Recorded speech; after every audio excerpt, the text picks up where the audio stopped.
শাড়ি পরে নিজের পেটের অর্ধেকের বেশি অংশ বের করে রাখা কাকিমাটা আবার বলে, তোমার মেয়ে আবার ক্রপ টপ পরে? আমার মেয়েকে ওসব পড়তেই দিই না, আবার পেট বার করা, এই বার করা। এদিকে সেই কাকিমাটাই মানে নিজের আঁচলটা এরম গুটিয়ে সুন্দর করে গুজে সবকিছু বার করে পাড়ার মোড়ে গিয়ে পিএনপিসি করে। মানে আপনাদের কি মিনিমাম লজ্জাটুকু নাই? হ্যাঁ, মুখ দিয়ে বলেন তো কথা না অন্য কোথাও দিয়ে বেরায়। মানে লজ্জা সরম কিছু নাই নাকি? ধুয়ে গেছে নাকি সবকিছুর সাথে? তো দেখো কাকিমা, তোমার মেয়ে যে আকাম কুকর্মগুলো করে ওগুলো তো ঢাকার জন্য একটা জিনিস দরকার, শাক দিয়ে মাছ ঢাকার মতো। তার জন্য চুড়িদার পরে, চুড়িদার দিয়ে ঢাকে। যে আমি সতী, তোমার মেয়ে সতী সেজে যে কাজগুলো করে ওটার জন্য চুড়িদার পরতেই হবে, নাহলে তো সতী সাজতে পারবে না। আর আমাদের ওই আলট্রা এক্সট্রা কোনো সতী সাজার দরকার নেই, কারণ আমরা তোমার মেয়ের মতো ওইরকম কাজগুলো করি না।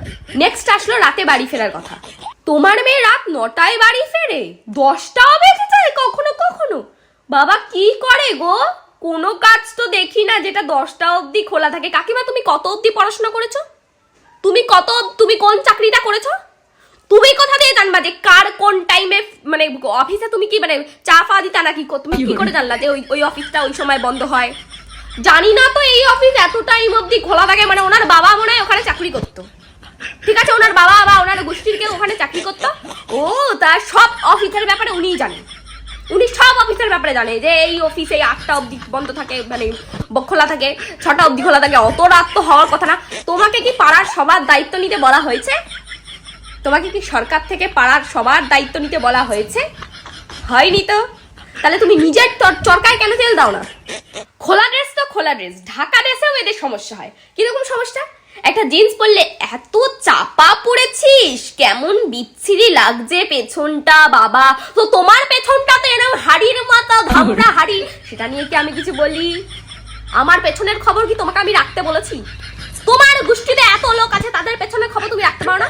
তোমার নিজের অত বড় ধামড়া পেছন আছে, তুমি সেটার খবর রাখতে পারো? তুমি আমার পেছন নিয়ে পড়ে রয়েছো কেন? নিজের ছেলে মেয়ে পালিয়ে গিয়ে আবার ফিরে আসলে ও যেতে চাইনি গো দিদি, ওকে জোর করে ফুসলিয়ে জানো না, অত বুদ্ধি হয়েছে নিয়ে গেছে। আর লোকের ছেলে মেয়ে পালালে নিজের ইচ্ছা না থাকলে কি কাউকে জোর করা যায় গো? ও নিজের বেলায় খুব তোমার মেয়ে তোমার ধোয়া তুলসী পাতা, আর লোকের বেলায় যে না জয় না, তোমার মেয়ে তো বেশ, তোমার মেয়ের কিছু হয়নি আর লোকে সব বুঝে গেছে। তো ফাইনালি কি হয়, এই মানুষগুলোর মানে অমানুষগুলোর মুখের ওপর যখন আমি কিছু বলতে যাই তখন লোকে বলে যে খুব বেড়েছে, মুখ বেড়েছে, দেখেছো কত রকমের কথা, দেখেছে এই বয়সে কত চোপা। আসলে কেউ বুঝতে পারে না যে পেছনে পেছনে কাঠি করে যাওয়া ওই মহিলাগুলোর আর কোনো কাজ নেই। এদেরকে মুখের ওপর যতদিন না তুমি একটা উল্টো পাল্টা কথা, যদিও তাও তাদের লজ্জা নেই, তুমি যতদিন না তাদের মুখের ওপর কিছু বলবা তাদের একটু হয়তো লেভেলটা কমবে, কিন্তু কথা বলা তারা ছাড়বে।